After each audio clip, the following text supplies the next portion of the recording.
Luke chapter 22. The feast of unleavened bread, that is called the Passover, was approaching. The high priest and Torah teachers were plotting to kill him, but they were afraid of the people. Satan entered Judas, who was called Iscariot, who was one of the 12.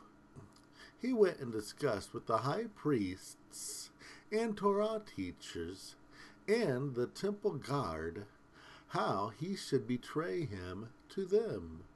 They were delighted and arranged to give him silver. He promised them that he would find an opportunity to betray him to them when the people weren't there.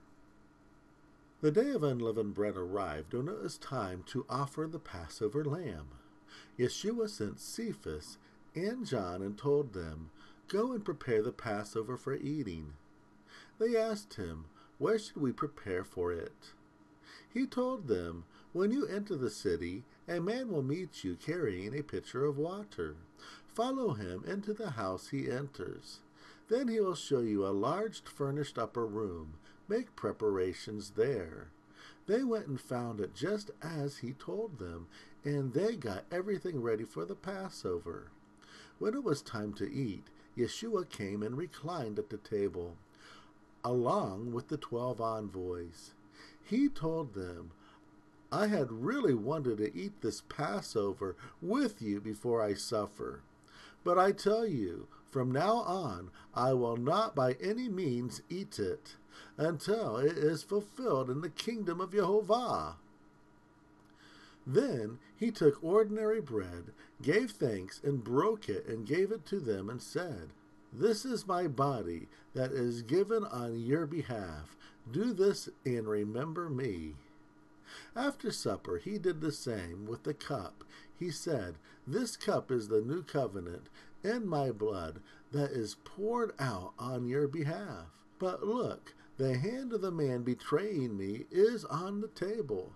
The human Son is going as it was determined, but I pity the man who does the betraying." They began to discuss among themselves which of them was going to do this. There was also a disagreement among them about which of them would be considered the greatest.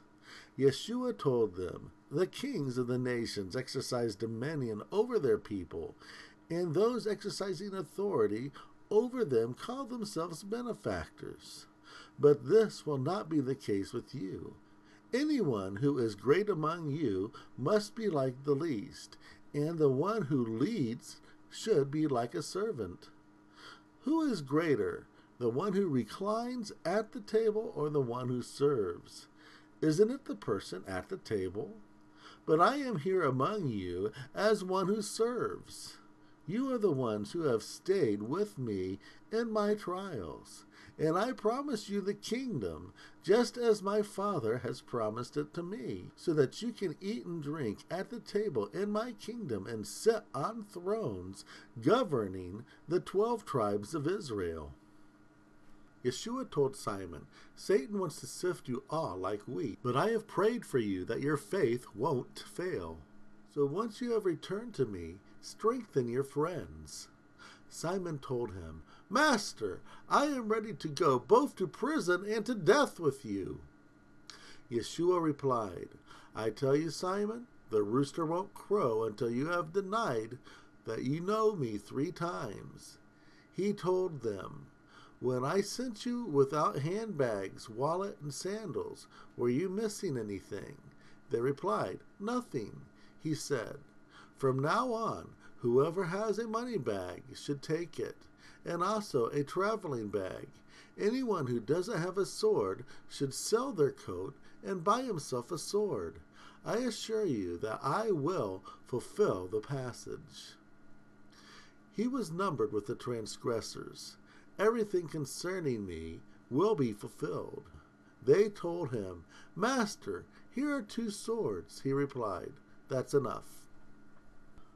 Coming out, he proceeded as usual to the Mount of Olives. His disciples followed him. When he arrived, he told them, "Pray that you won't be given into temptation." He walked about a stone's throw away and knelt down and prayed repeatedly, saying, "Father, If you are willing, take this cup away from me. Yet not my will, but yours be done." Then a messenger from heaven appeared to him and strengthened him. And, being in agony, he prayed even more earnestly, and his sweat was like drops of blood falling to the ground.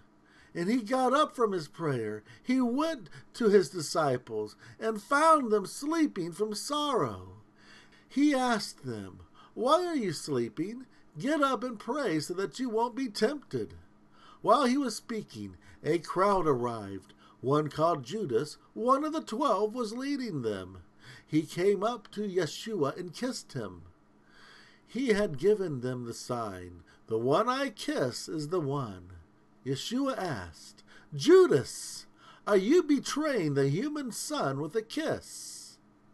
Those who were with him anticipated what was about to happen, so they asked him, "Master, should we strike them with a sword?" Then one of them struck an underling of the high priest and cut off his right ear. Yeshua said, "That's enough." He touched the ear of the man who had been struck and healed him. Yeshua asked the high priests, the elders, and the temple guard who had come for him, "Have you come out against me like you would a robber, with swords and clubs to arrest me? I was with you every day in the temple, and you didn't arrest me. But this is the hour when darkness reigns." They arrested him and brought him to the high priest's house.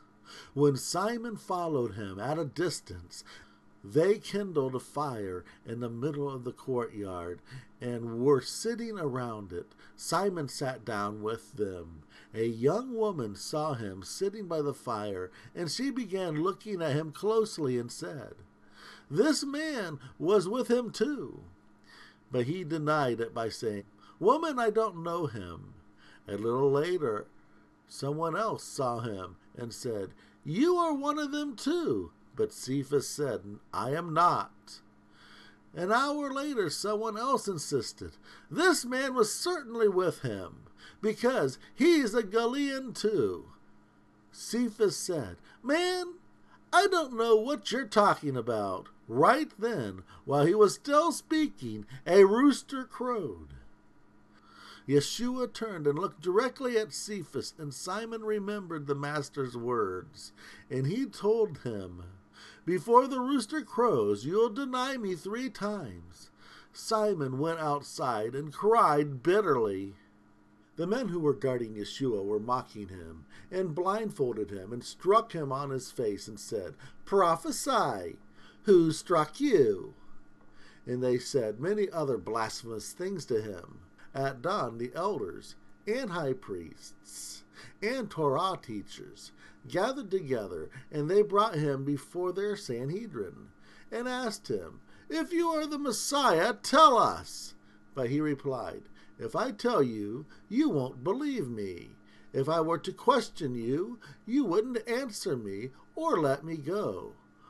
From now on, the human Son will be seated on the right-hand side of the power of Jehovah."